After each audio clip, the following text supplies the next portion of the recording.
Demonstrasi kontekstual modul 3.1, pengambilan keputusan berdasarkan nilai-nilai kebajikan universal.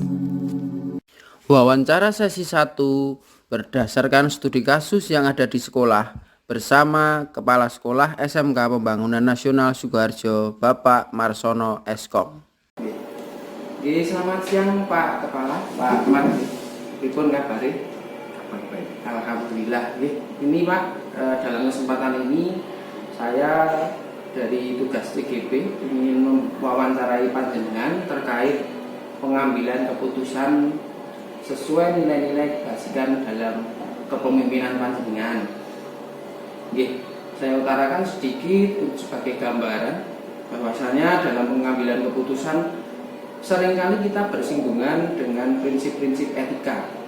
Etika di sini tidak berkaitan dengan preferensi pribadi seseorang, namun merupakan sesuatu yang berlaku secara universal.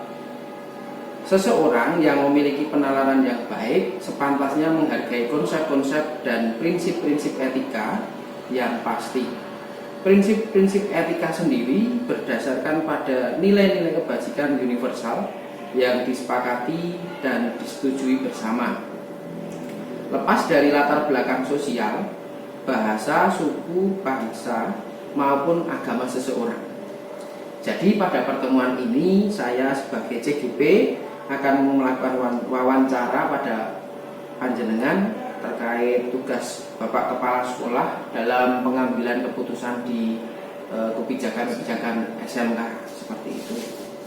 Selama ini bagaimana Anda, Bapak Marsono, dapat mengidentifikasi kasus-kasus yang merupakan dilema etika atau rujukan moral?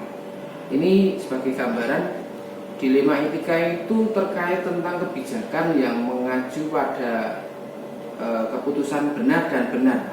Sedangkan rujukan moral sendiri terkait benar dan salah, seperti itu. Kalau yang dilema etika benar dan benar itu biasanya saya mengutamakan asas kemanusiaan. Misalkan benar dengan benar itu, misalnya kalau yang terjadi di SMA itu ada guru yang kemungkinan datang terlambat. Guru datang terlambat karena satu, dia punya omongan, kadang harus mengangkat sekolah anaknya terlebih dahulu.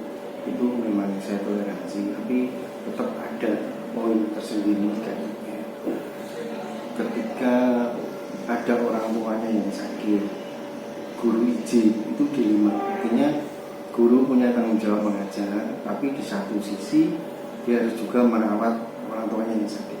Itu benar dengan benar. Tapi kalau yang moral tadi, ya, yang moral tadi terkadang itu antara benar dan salah. Benar dan salah itu misalkan saja terkait tentang kebijakan-kebijakan sekolah yang terkadang rumor di luar dengan yang ada di sekolah itu kan, yang terjadi itu kan di luar juga tidak tahu. Misalkan asal tebak, misalkan dapat bantuan jaga, ini kita sifatnya kan sifat kontraktual, kita untuk menerima bangunannya, tapi di sisi yang lain saya pengelolaannya itu ada sesuatu yang antara benar dan salah. Jadi dari identifikasi ini kita bisa menyimpulkan langkah ke depannya. Jadi selama ini bagaimana Anda menjalankan pengambilan keputusan di sekolah, terutama untuk kasus-kasus di mana ada dua kepentingan yang sama-sama benar atau sama-sama mengandung nilai kebajikan. Salah satunya seperti guru terlambat tadi karena ada keputusan kepentingan dari keluarga. Kalau saya lebih mengutamakan di asas kemanusiaan sama asas manfaat. Misalnya di satu sisi itu guru itu punya tupoksi harus mengajar siswa, tapi di satu sisi sebagai anak dia juga harus merawat orang tua sakit kan tidak setiap hari. Sama mungkin ada bapak ibu guru yang mungkin harus antar jemput anaknya, gurunya sudah bangun pagi mengerjakan sesuatu, tapi kalau punya omongan anak kecil kadang rewel dan sebagainya. Itu di satu sisi itu saya lebih mengutamakan yang sisi kemanusiaan. Tetap guru kita kasih kemenangan, Tapi itu tidak setiap hari, tapi juga ada poin teguran juga ada. Ini berarti kan terkait individu dan kelompok ini. Jadi juga ada rasa kepedulian juga. Untuk yang selanjutnya, langkah atau prosedur seperti apa yang biasa Anda lakukan selama ini? Kalau saya itu kalau sebuah peraturan kebijakan itu langkah awal itu saya lebih mengutamakan sosialisasi pada Bapak Ibu guru semua. Yang kedua, saya melibatkan semua elemen pemangku kebijakan. Minimal struktural itu saya ajak untuk koordinasi. Artinya setiap kebijakan saya paling tidak struktural itu nanti bisa menjaga kebijakan saya. Terima kasih. Selanjutnya, hal yang sudah efektif untuk pengambilan keputusan yang telah dengan lakukan pada kasus dilema etika tersebut, yang efektif apa? Kalau menurut saya yang efektif itu ketika antara benar dan benar harus memilih salah satu, saya lebih mengutamakan tadi kemanusiaan itu yang saya utamakan. Lagi hal yang selama ini merupakan tantangan dalam pengambilan keputusan pada kasus-kasus yang jenengan ambil tadi. Hal yang selama ini merupakan tantangan dalam pengambilan keputusan di kasus dilema etika. Dilema etika itu misalkan di satu sisi saya dituntut harus menjadi pemimpin yang bisa melaksanakan peraturan. Aturannya kan guru itu mengajar jam 7 misalkan, jam 7. Tapi di sisi yang lain itu guru yang terlambat. Nah, di sisi lain saya harus mendisiplinkan Bapak Ibu guru untuk hadir jam 7. Tapi di sisi lain dari nilai kemanusiaan tadi saya juga harus memberikan teman kita rekan-rekan guru ketika harus izin mungkin mengutamakan keselamatan orang tua atau anak-anak. Tetap pada kemanusiaan untuk keutamaannya. Jadi kemanusiaan itu bagian dari rasa peduli kita juga, sehingga kekeluargaan yang ada di sini pun tercapai. Kita memang bekerja, tetapi untuk di sekolah ini memang rasanya juga seperti keluarga seperti itu. Jadi memang dilema juga itu, Pak, antara profesionalitas kerja dan juga rasa hati dari kemanusiaan sendiri. Selanjutnya, apakah Anda memiliki jadwal tertentu dalam sebuah penyelesaian kasus dilema etika? Dan ataukah Anda langsung menyelesaikan di tempat atau memiliki jadwal untuk menyelesaikannya? Kalau saya biasanya itu ada pembinaan untuk Bapak Ibu guru yang itu bermasalah. Itu saya evaluasi itu 1 minggu sekali. Itu nanti setelah kejadian 1 minggu saya panggil yang bersangkutan untuk saya adakan pembinaan. Kalau tidak, kesalahan itu satu terkomunikasi, yang kedua suatu ketika itu tidak terulang kembali. Kalau hari Senin ya saya sendiri sudah merasakan ya Pak. Ini berarti jadwal ini memang sudah bagus, jadi tinggal dioptimalkan terkait poin-poin yang ingin disampaikan terkait keputusan tadi. Ya, begitu dengan Pak Marsono tadi sudah menyampaikan kebijakannya terkait pengambilan keputusan yang menurut saya sudah bagus. Hanya saja memang pertentangan ini yang dinamakan dilema etika. Dilema etika ini memang membutuhkan satu pikiran dan juga hati. Kita jika dikaitkan dengan kepentingan dari pengambilan keputusan ini, satu, kita harus mengacu pada berpihak pada murid.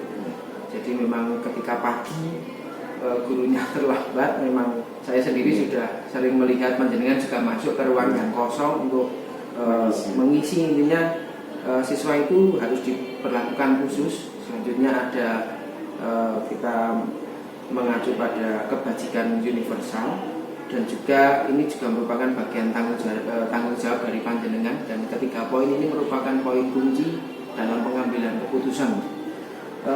Selanjutnya, adakah seseorang atau faktor yang selama ini mempermudah atau membantu Bapak dalam pengambilan keputusan dengan kasus-kasus dilema etika tersebut? Tidak, saya lebih mengutamakan itu musyawarah untuk mufakat. Ketika saya sendiri berpikir itu sudah struktural. Karena struktural itu salah satu teman dalam membantu saya berpikir, mencari solusi, dan pun terbuka karena prinsip saya itu transparan dan akuntabel. Jadi setiap kebijakan saya minimal struktural itu pasti saya ajak. Jadi memang satu bagian struktural sebagai stakeholder sekolah sendiri memang yang utama, tangan kanan panjenengan sebagai pimpinan panjenengan mengambil kebijakan, dan mereka yang akan turun ke bawah sebagai ujung tombak dari kebijakan ini ya. Oke. Yang terakhir dari semua hal yang telah disampaikan, pembelajaran apa yang dapat Bapak petik dari pengalaman Anda mengambil keputusan dilema etika tersebut? Pembelajaran. Ya, pelajaran yang saya ambil itu tujuan kita bekerja, apalagi seorang guru dalam hal itu memanusiakan manusia itu yang utama. Memang kita dituntut punya porsi tanggung jawab memberikan pelayanan kepada siswa, tapi di satu sisi sebagai manusia individu kita juga punya kepentingan tersendiri. Nantinya itu kadang itu membuat kita dilema. Mungkin sebagai contoh, di satu sisi guru juga punya kebutuhan sendiri, di satu sisi dia dituntut untuk lebih memaksimalkan ketika dia memberikan pelayanan kepada siswa. Itu yang saya utamakan, satu asas kemanusiaan, yang kedua asas manfaat. Terima kasih Pak untuk wawancara hari ini, dan saya akan menyimpulkan di poin-poin belakang. Nanti jika memang ada keperluan yang ingin saya tanyakan lagi, saya menghubungi panjenengan. Dan terima kasih untuk waktunya hari ini. Selamat siang Pak. Ya, Wawancara sesi 2 terkait pengambilan keputusan berdasarkan studi kasus bersama Kepala Sekolah SMK Bakti Karya Karanganyar, Bapak Lalus Setiono SPD. Assalamualaikum warahmatullahi wabarakatuh, Pak Lalus. Waalaikumsalam warahmatullahi wabarakatuh, Pak Haryo Wicaksono. Pripun kabare niki mboten nate kepanggih? Alhamdulillah sehat saya. Oke, badhe matur dengan Pak Lalus sebagai kepala sekolah, karena ini ada bagian tugas dari CGP, tugas dari calon guru penggerak, bahwasanya saya ditugaskan untuk mewawancarai pimpinan sekolah terkait pengambilan keputusan menurut nilai-nilai kebajikan universal. Bersedia, Pak? Ya, bersedia. Terima kasih. Saya kira nanti akan membutuhkan waktu sekitar 15-an menit. Kita akan berbincang terkait keputusan Bapak selaku kepala sekolah dalam mengambil keputusan sebagai bagian peningkatan mutu di sekolah Bapak. Oke.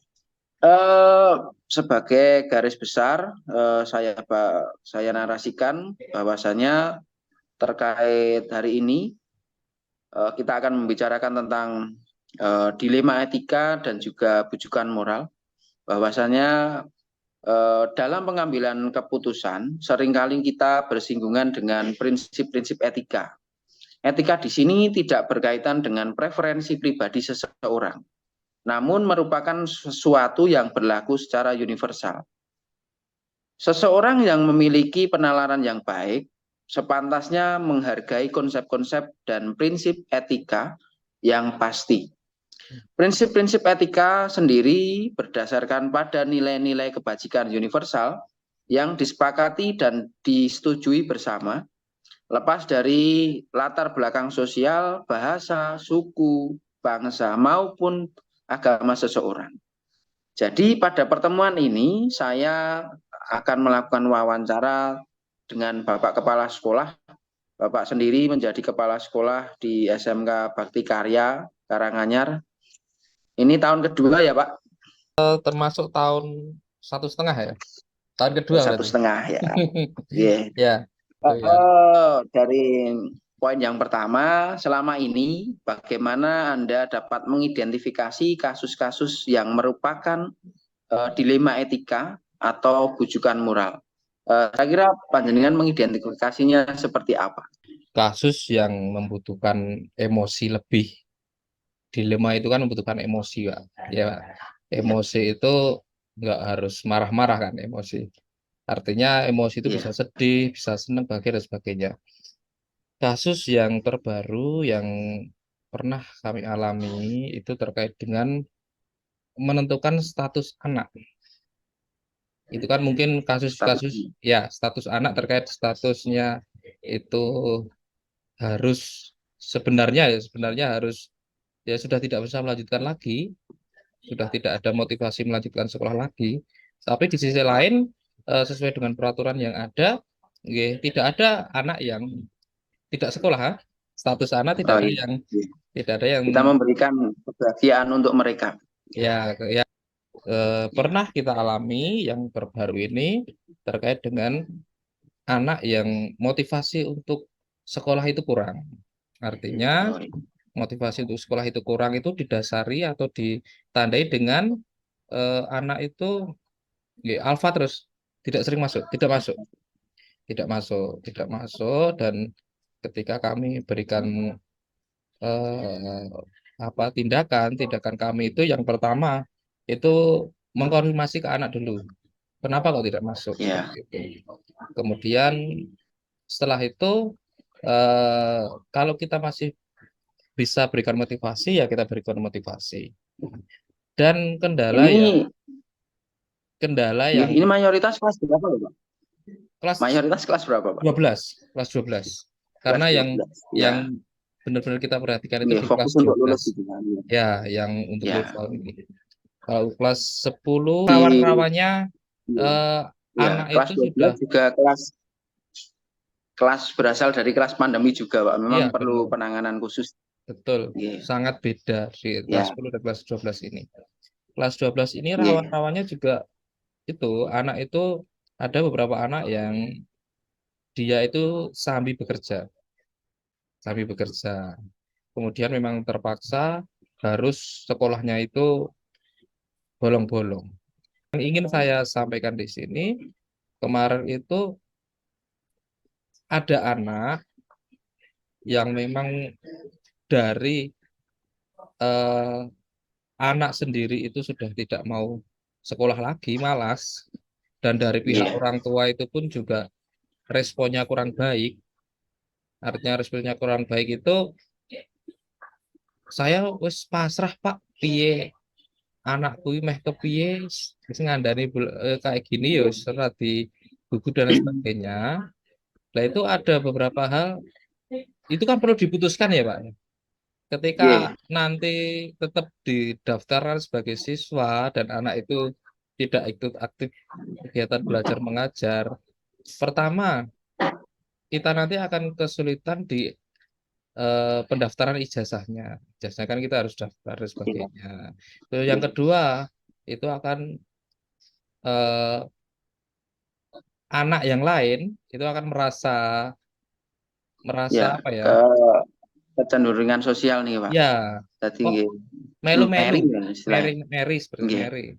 Kita katakan terkait paradigma yang tadi ada 4, salah satunya memang ini kalau untuk sekolah memang fokus di jangka pendek sama jangka panjang ya Pak. Ketika orang tua memutuskan tidak sekolah ya tidak apa-apa, tapi nanti setelah teman-temannya lulus dan bekerja memang jangka panjangnya baru terlihat. Ini kok tidak punya ijazah seperti ini. Selama ini bagaimana Anda menjalankan pengambilan keputusan di sekolah Anda, terutama untuk kasus-kasus di mana ada dua kepentingan yang sama dan sama-sama benar atau sama-sama mengandung nilai kebajikan. Ini kan juga keputusan yang berat juga, Pak. Kira-kira panjenengan sebagai kepala sekolah bagaimana? Yang pertama kami mengumpulkan dari berbagai stakeholder ya, terkait dari pihak orang tua, anaknya sendiri, dan kesiswaan, DP, wali kelas dan sebagainya. Ketika sudah kita kumpulkan kemarin semua itu kami serahkan ke anak dan orang tua. Itu memperbaiki dan mau untuk sekolah lagi, tentu saja selebar-lebarnya kita berikan kesempatan. Nah, tetapi keputusan berat juga. Ya. Dari yang jenengan utarakan tadi memang langkah-langkah dari Bapak sendiri memang mengumpulkan stakeholder, bagian dari keputusan musyawarah mufakat juga karena terkait siswa memang perlu digali lagi. Memang ketika kita mengacu berpihak pada siswa, kita sendiri akan kalah. Jadi kita memang perlu stakeholder yang kuat untuk kedepannya. Memang sekolah ini kalau apa saja yang selama ini panjenengan anggap efektif dalam pengambilan keputusan pada kasus-kasus dilema etika. Ya, untuk pertama yang pasti tetap kita berikan kesempatan selebar mungkin ya. Walaupun setelah kita berikan kesempatan itu anak itu pasti ya kumat-kumatan seperti itu sudah hal-hal yang bisa saja terjadi. Maklum anak Adam enggak, Pak? Ya, Ya, kemudian setelah nanti ada cut off di bulan Desember itu kan kita sudah tidak bisa apa-apa itu setelah Desember. Kan ada cut off dari Dapodik juga bahwa yang sudah yang didaftarkan di ijazah itu kan ya di bulan Desember. Mau tidak mau ya, setelah bulan Desember ya anak harus benar-benar kita motivasi untuk ikut. bisa ikut Ya. Ya, itu berbagai berarti macam penilaian sumatif supaya anak bisa dapat lulus. Dan yang pernah ya, saya lakukan untuk tahun kemarin itu anak itu kita jemput Pak. Anak itu kita jemput Pak. pakai mobil. Tapi kami menugaskan dari wali kelas dan juga Ya. beberapa tim untuk menjemput anak untuk mengikuti Itu tadi pendidikan sunat. berarti Orientasinya hal memang ke siswa Pak kita. Orientasi kita memang ya ke siswa. orientasinya memang Ya, ya. Itu memang bagian dari pemikiran Ki Hajar Dewantara, Bapak. Hmm. Bahwasanya kita sebagai guru memang harus berpihak pada siswa. Ya. Ya, betul. Jadi pertanyaan selanjutnya, hal hal apa saja yang merupakan tantangan dalam pengambilan keputusan yang berbau dilema etika? Ya. Tantangannya apa, Pak? Ya, lagi-lagi dengan murid saja ya. Lagi-lagi cerita tentang Iya. murid ya. Itu ketika anak itu sudah benar-benar tidak mau melanjutkan lagi karena berbagai alasan, ada yang sudah kerja, ada yang memang malas. Tetapi si orang tuanya itu memang kekeh pengen anaknya sekolah. Nah, itu keputusan itu yang mungkin sangat berat ya. Ketika kami masih memberikan kesempatan, anaknya ya tidak mau untuk melanjutkan, benar-benar tidak mau. Itu terjadi. Tetapi orang tuanya orang tuanya itu pengen anak sekolah, dan solusi yang kami berikan adalah untuk pindah sekolah sesuai dengan kriteria anak tersebut. Jadi memang kemarin itu yang pindah sebelum Desember, Pak. Yang sebelum Desember memang saya izinkan pindah, tapi setelah Desember ya kita harus harus pegang daily tenanan kayak gitu. Ya. Terkait pengambilan keputusan yang lain, apakah Bapak memiliki jadwal tertentu dalam sebuah penyelesaian kasus dilema etika ini? Apakah panjenengan langsung menyelesaikan di tempat atau memiliki sebuah jadwal yang khusus untuk menyelesaikannya, atau bentuk atau prosedur seperti apa yang Anda jalankan? Ya. Pertama, ketika ada kasus laki-laki dengan murid ini, itu yang pertama itu saya langsung menganalisa secara mandiri dulu. Analisa secara mandiri dalam artian mencari tahu pertama terkait dengan persepsi anak, kemudian keseharian anak dan sebagainya itu lewat temennya yang satu kelas itu saya cari tahu dulu. Setelah itu kami baru mengumpulkan stakeholder yang ada. Artinya ketika kami itu mengumpulkan stakeholder, kita sudah punya pegangan anak itu seperti ini.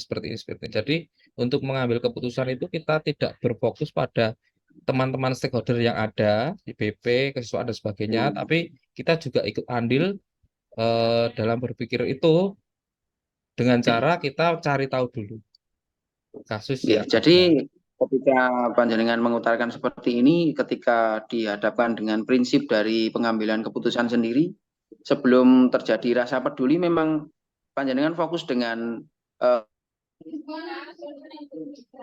Pak. Jadi memang seperti itu tadi kan bagian dari presensi, terus angka kehadiran, terus siswanya juga di KBM seperti apa, mungkin itu kan bisa diarahkan kita berpikir berbasis peraturan. Tapi pada akhirnya setelah cut off Desember, kita akan berubah prinsip ya, menjadi kita merupakan rasa peduli ya, terkait keselamatan anak ini.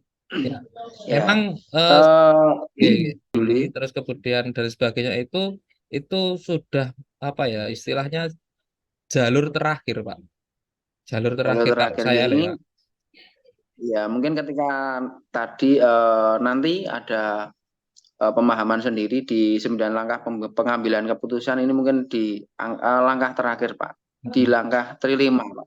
Ya. Jadi memang keputusan 1 dan 2 sudah optimal, tapi Ah, tidak bisa kita memilih langkah yang terakhir. betul, Dengan hati nurani kita akan betul, mengutarakan rasa peduli seperti itu, betul, nggih. betul. Jadi seperti ini, karena tadi sebenarnya sudah diaturkan di sini terkait pertanyaan selanjutnya, adakah seseorang atau faktor yang selama ini mempermudah atau membantu Anda dalam pengambilan kasus? Tadi saya eh, saya kutip panjenengan memang sebagai pimpinan mengoptimalkan sekali stakeholder yang ada ya Pak. Jadi Betul. memang di sini panjenengan ketika saya bertanya seperti ini pasti jawabannya ya stakeholder ini. Panjenengan sebagai top manajemen memiliki stakeholder yang kuat yang bisa mengarah kalau di sini mungkin di tempat saya ada 4 waka ya, semua waka ini berjalan sesuai dengan arahan panjenengan seperti itu ya Pak. Ya, ketika permasalahan sudah muncul, kita rembuk dulu. Artinya rembuk itu bukan rembuk masalah ya Pak ya, tapi rembuk teknik bagaimana cara menyelesaikan masalah. Nah itu setiap stakeholder yang ada itu saya berikan visi misi sendiri-sendiri. Kamu tugasnya seperti ini, seperti ini. Jadi setelah tidak tumbuhan, Ya, jadi setiap stakeholder itu fokus pada informasi apa tupoksi yang ya masing-masing. betul. Ya. Jadi Oke, ya satu pertanyaan terakhir Pak Lalus. J Dari semua hal yang disampaikan, pembelajaran apa yang dapat Anda petik dari pengalaman Anda mengambil keputusan dilema etika tersebut? ya masa depan anak itu yang terpenting. Dari semua masalah yang ada, itu masa depan anak itu yang paling ujung kita pikirkan, Pak.